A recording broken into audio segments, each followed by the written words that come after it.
Olá, gente. Na última aula, nós falamos um pouco sobre a controvérsia entre o Emílio Betti e o Hans-Georg Gadamer nas suas concepções de hermenêutica. Vimos também, como recapitulação, como é diversa, como é ampla a tentativa de definir o que seja a hermenêutica, como isso varia de autor para autor. E começamos a falar sobre Schleiermacher. Comentamos um pouco a contribuição do Ast com a formulação da ideia do círculo hermenêutico, também a posição do Wolff, que defende que a hermenêutica extraia regras da própria experiência do interpretar, diferentes casos e situações, textos particulares a serem interpretados. Vimos como isso influenciou, de certa forma, o Schleiermacher. Pois bem, no capítulo 7, sobre o qual nós apenas começamos a falar, que trata de forma sintética da hermenêutica do Schleiermacher, nós vimos que o Schleiermacher divide basicamente a sua hermenêutica em uma análise da linguagem e do pensamento. Isso é algo que vai dominar a produção do Schleiermacher, e como o Palmer nos explica, à medida que a sua obra foi sendo publicada, foi possível compreender melhor uma transição considerada um erro pelos seus intérpretes, mas uma transição da análise da linguagem ao pensamento, e o esvanecimento gradativo da identificação entre linguagem e pensamento. Pois bem, o autor estrutura o seu resumo acerca do Schleiermacher em 7 itens, mas vocês devem ter observado que eles giram basicamente em torno do papel da linguagem e do pensamento na interpretação. Viram também que é importantíssimo o papel do círculo hermenêutico e a relação das partes com o todo na interpretação. Cabe destacar, item por item, os 7 subtítulos do capítulo 7, para a gente seguir em frente. Bom, em primeiro lugar, o Schleiermacher considera que a interpretação é uma reconstrução do pensamento do autor.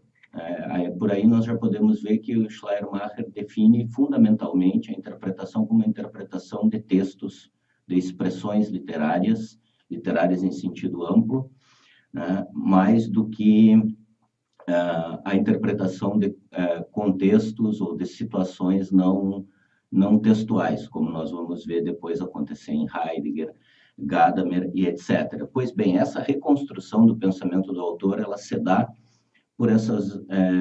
pela via da linguagem. Comentei rapidamente com vocês ontem.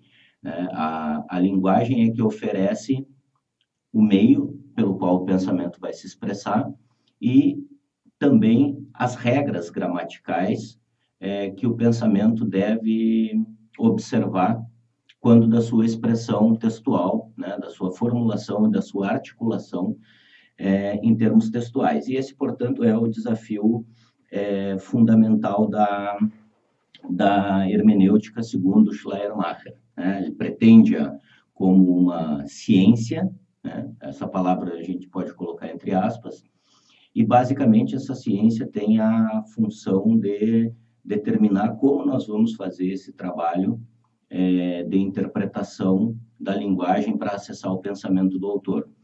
É importante observar que, pelo menos, não era essa a intenção de Schleiermacher, cair no psicologismo. A interpretação do pensamento do autor não é para encontrar as razões psicológicas daquilo que ele expressou linguisticamente no texto, mas sim para compreender melhor o texto do autor. Aqui aparece novamente a questão do círculo hermenêutico, nesse caso a relação entre o pensamento e a linguagem e tudo o que isso envolve. O que interessa, a matéria fundamental do trabalho do intérprete é o texto, mas, por meio da intuição, tem um papel importante para o Schleiermacher, nós podemos, por meio da intuição que é linguística, o autor Palmer vai enfatizar, nós podemos acessar o pensamento do autor, mas não por uma curiosidade de natureza psicológica, ou para reduzir o fenômeno da compreensão e o fenômeno da interpretação a um fenômeno da psique,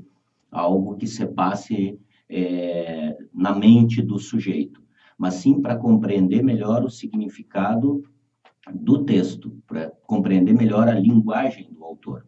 Aqui também está relacionado o estilo, ao qual o Palmer dedica um breve subitem, sobre o qual nós falamos rapidamente no final da aula passada. Cada autor individual, e isso pela experiência de leituras que vocês têm, vocês sabem, cada autor imprime o seu próprio estilo ao escrever. É um pouco mais difícil nós percebermos isso quando nós estamos trabalhando um texto traduzido inicialmente.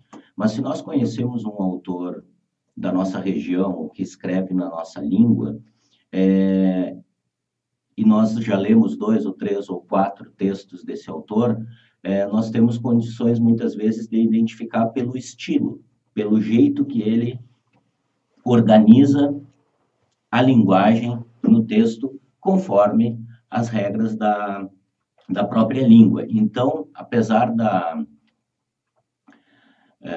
interpretação gramatical tratar dos limites negativos e positivos da interpretação, ela não subtrai a importância do estilo, da individualidade do autor, que vai se manifestar através do estilo, e que também é importante, segundo Schleiermacher, para a compreensão do seu pensamento. Então, essa relação entre pensamento e linguagem visa sempre o quê? Uma melhor interpretação, que é sempre, como diz o Schleiermacher, e o Palmer reproduz, aqui no nosso capítulo 7, que é sempre linguística. Toda a interpretação e toda a compreensão se articulam linguisticamente. Isso, como nós vimos, o Schleiermacher acaba por abandonar um pouco no final da sua vida e da sua produção filosófica, e é considerado pelos comentadores, pelos intérpretes de Schleiermacher, um erro. Essa sedução pelo universo mental do autor, ela acaba por levar o Schleiermacher a uma queda no psicologismo, ainda que ele não tivesse ainda que ele tivesse a preocupação inicial de que isso não acontecesse.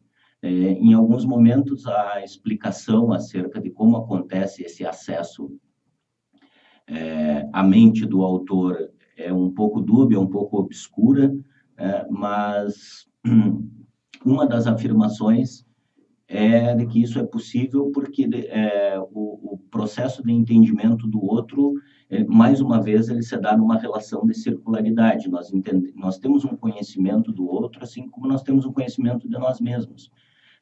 Por que nós deveríamos pensar que os processos mentais que ocorrem para o autor do texto que nós estamos lendo ou interpretando são processos mentais diferentes daqueles que nós temos na nossa vida, na nossa existência cotidiana. Quando nós tentamos escrever um texto ou compreender um texto, é evidente, essa é uma palavra forte, mas que o que acontece conosco é a mesma coisa, em linhas gerais, que acontece quando outro tenta compreender ou escrever um texto. Então, os processos mentais do outro não são alienígenas para nós. Nós os conhecemos de maneira intuitiva, sem necessidade de uma mediação racional. E todos esses elementos, a individualidade do autor, a nossa individualidade, o texto, podem compor em um determinado momento o chamado círculo hermenêutico. Ele é sempre um contexto ou uma situação interpretativa e é sempre variável. Como eu comentei rapidamente para vocês, nós fazemos, muito entre aspas, essa palavra, recortes de realidade, e esses recortes podem formar totalidades e podem, em algum outro momento, ser partes de uma totalidade maior. Por exemplo, estudando história da filosofia, nós podemos nos dedicar no mestrado a um problema de filosofia medieval. e aí, em algum momento, nós vamos ter que delimitar o nosso universo investigativo e ele vai constituir uma totalidade problemática. É uma totalidade dinâmica, aberta, mas nós estabelecemos os limites. Nós vamos relacionar o problema X com as variáveis Y e Z. O resto vai ficar de fora, né? Então, essa é uma totalidade criada pelo intérprete. Um colega pode fazer uma pesquisa diferente, também em filosofia medieval, abarcando aspectos do problema que nós tratamos e estendendo a sua investigação um pouco mais longe, dependendo do problema que ele formulou. Vale a pena lembrar, nós comentávamos há uma ou duas aulas atrás, como na tradição hermenêutica vai se consagrar, e na fenomenologia também, a ideia segundo a qual o problema oferece as diretrizes da interpretação. E isso é uma coisa que, de resto, a gente experimenta em disciplinas preparatórias que nós encontramos no curso, como metodologia da pesquisa. Quando nós vamos propor um problema de pesquisa, nós fazemos um esforço inicial muito grande na formulação da pergunta, e uma pergunta bem formulada, ela oferece os limites e a direção que a interpretação e a investigação vão tomar.